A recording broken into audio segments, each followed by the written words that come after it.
ہمارے معاشرے میں ایک اور شرک زندہ ہے، بہت ساری خواتین کے اندر یہ شرک پنپ رہا ہے ہر دن بدن۔ میں آپ کے سامنے بتا دوں وہ کون سا شرک ہے۔ اسے بدشگونی کا شرک کہا جاتا ہے۔ اس شرک کو اپنے اندر سے نکال پھینکیے، کہیں ہماری نیکیاں برباد نہ ہو جائے۔ کون سے شرک ہے؟ معمولی چیزیں ہیں لیکن کبیرہ گناہوں تک ہمیں پہنچا دیتے۔ بدشگونی کا شرک وہ یہ ہے کہ بہت ساری خواتین یہ عقیدہ رکھتی ہیں کہ تیسرے مہینے میں شادی بیاہ نہیں کرنی چاہیے۔ بہت ساری خواتین یہ عقیدہ رکھتی ہیں سفر کا مہینہ منحوس ہوتا ہے، سفر کے مہینے میں شادی نہیں کرنی چاہیے۔ پریگننٹ عورت کو اس بات سے روک دیا جاتا ہے کہ میت کے گھر میں تم نہیں جا سکتے۔ بیوہ عورت پر یہ پابندی لگا دی جاتی ہے کہ تم دلہن کو ہاتھ نہیں لگا سکتے۔ گھر سے باہر کسی اہم کام کے لیے اگر ہم جا رہے ہیں، بلی سامنے سے چلی گئی تو ہم یہ سمجھتے ہیں کہ یہ کام شبھ نہیں ہوگا۔ جھاڑو کھڑی رہی تو ہم یہ سمجھتے ہیں کہ گھر میں افلاسی آ جائے گی۔ ہتھیلی کھجاتی ہے تو یہ سمجھتے ہیں کہ پیسہ آنے والا ہے۔ چپل اوندھی رہی تو یہ سمجھتے ہیں کہ لڑائی جھگڑا ہونے والا ہے۔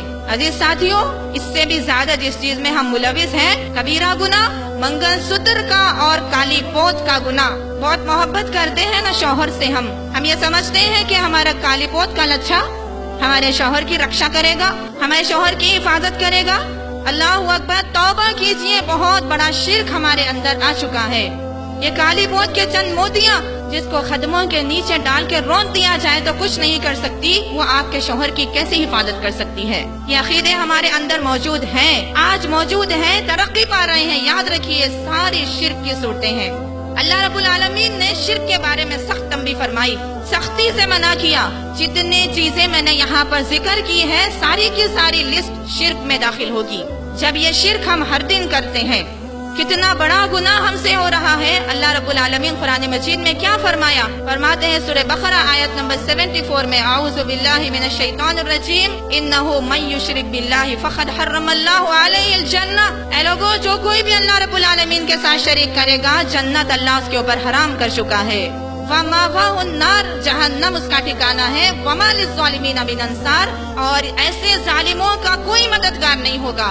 اللہ رب العالمین سورہ نساء آیت نمبر 48 میں ارشاد فرماتا ہے، اعوذ باللہ من الشیطان الرجیم، ان اللہ لا یغفر ان یشرک بہ ویغفر ما دون ذلک لمن یشاء۔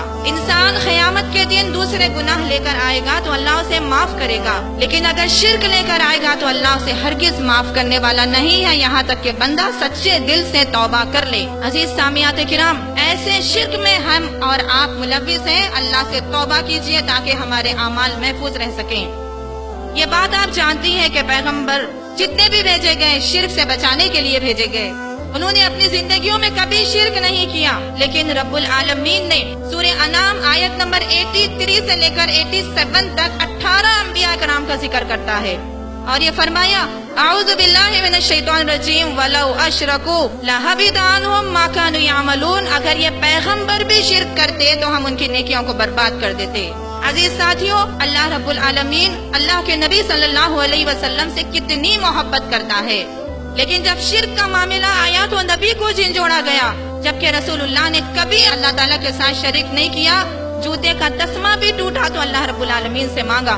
ایسے نبی کو جھنجھوڑتے ہوئے فرماتا ہے سورہ زمر آیت نمبر 65 میں، اللہ رب العالمین نے ارشاد فرمایا، اعوذ باللہ من الشیطان الرجیم، لئن اشرکتا، اے رسول اگر آپ شریک کریں گے اللہ کے ساتھ، لَيَحْبِطَنَّ عَمَلُكَ، آپ کی نیکیوں کو بھی برباد کر دوں گا، وَلَتَكُونَنَّ مِنَ الْخَاسِرِينَ، آپ خسارہ اٹھانے والوں میں ہو جائیں گے، نقصان اٹھانے والوں میں ہو جائیں گے۔ عزیز ساتھیوں، شرک اگر پیغمبر بھی کرتے ہیں تو پیغمبروں کو بھی نہیں بخشا جائے گا، ہمیں کیسے اللہ رب العالمین بخش سکتا ہے؟ جس کے اندر جس قسم کا بھی شرک ہو، اللہ سے میں دعا کر لوں کہ اللہ جتنی میں نے شرک کیے ہیں اللہ سے تو معاف کر دے۔ میں دعا کرتی ہوں کہ اللہ تعالی ہمیں شرک جیسی برائی سے محفوظ رکھے۔